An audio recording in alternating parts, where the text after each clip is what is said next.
요한복음 3장에서 니고데모와의 대화에서는 육체적 출생 이상의 영적 출생에 대해 말씀하셨습니다. 그리고 4장 사마리아 여인과의 대화에서는 마시는 물 이상의 영적 생수를 가르치셨죠. 그리고 6장 오병이어 사건에서는 예수님께서는 먹는 빵을 주심으로 시작하여 생명의 빵에 대한 내용으로 발전해 가십니다. 그리고 오늘 본문에서 예수님은 5,000명을 먹이신 기적이 표징하는 바를 해설해 주십니다. 출애굽 때의 구원은 마치 아파트 모델하우스처럼 앞으로 세워질 실체를 보여주는 사건이죠. 예수님으로 말미암는 구원이 그 실체입니다. 모세로 인한 출애굽 구원은 이 세상의 물리적 구원이고 물리적 생명이라고 한다면 예수님께서 가져오시는 구원은 위에서 오는 참 구원이고 하늘에서 오는 생명이라고 할 수 있습니다. 예수님께서 광야에서 굶주린 5,000명을 먹이신 것은 예수님이 인간에게 생명을 주는 존재이심을 표징한 것이고 예수님께서는 믿는 사람에게 영생을 가져다 주신다는 것을 표징하지요. 영생이라는 말은 원어 그 자체의 의미를 보자면 오는 세상의 삶, 신적인 생명이라고 표현할 수 있습니다. 예수님이 바로 자신이 그런 생명을 가져다 주시는 분이라는 뜻이죠.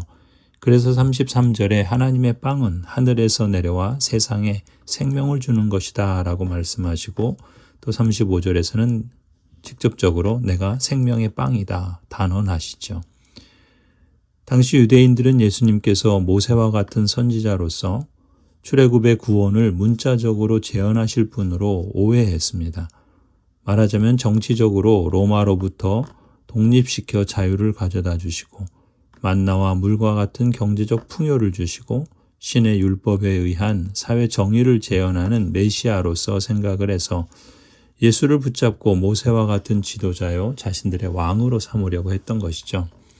이런 행동과 사고방식은 수많은 사람들의 생각에 깊이 뿌리 박힌 구원의 이미지를 보여줍니다. 다시 말해서 사람들에게 구원이란 이 세상에서 정치적인 자유와 경제적인 풍요와 사회적인 번영을 얻는 것이고 이렇게 이 세상의 빵을 얻으려고 예수님에게 몰려들었던 것이죠. 하지만 예수님께서는 유대인들의 이러한 생각과 사고방식이 그릇된 기대다라고 피하십니다. 이런 오해가 얼마나 그들의 생각 속 깊이 뿌리 박혀 있고 이런 사고방식이 이제까지 그들의 삶을 이끌어 오신 것을 아셨던 것이죠. 예수님께서는 사람들이 자신을 따라다니는 것은 그 표징을 제대로 보아서가 아니라 그저 빵을 먹고 배불렀기 때문이라고 말씀하십니다. 즉 빵을 먹게 한 사건이 표징하는 바인 진리를 간파해서가 아니라 단지 예수님을 빵을 얻어먹는 정도의 구원을 가져다주는 수단이라 생각했기 때문이라는 것이죠. 이런 사고방식과 물질적인 해석은 옳지 않다는 것입니다. 왜냐하면 이것은 아래 세상의 물질적 구원으로 다시 배고프게 하고 목마르게 하며 진정한 본질적 생명을 가져다 주지 못하기 때문입니다. 세상적인 만족은 잠깐 배부르고 갈증이 해소되긴 하지만 또다시 배고프고 목마르게 될 것이지요. 이것은 오는 세상의 진정한 영생, 즉 하나님의 신적인 생명을 가져다 주지 못합니다. 사도 요한은 1세기의 초기 교회 성도들과 로마 제국의 사람들에게 이 요한복음을 써서 증언하는 이유는 예수 그리스도를 통하여 이미 구원이 실제화되었다는 사실을 분명히 하기 위함입니다. 그리고 이미 그 구원에 속한 사람들이 이 땅에서 누리는 구원은 종말에 완성될 구원의 첫 열매이다. 그 경험이 완전하지 못하지만 그럼에도 실제로 경험되고 있으며 더욱 확대될 것이며 최종적인 완성에 이르게 될 것이다 라는 것을 강조하는 것입니다.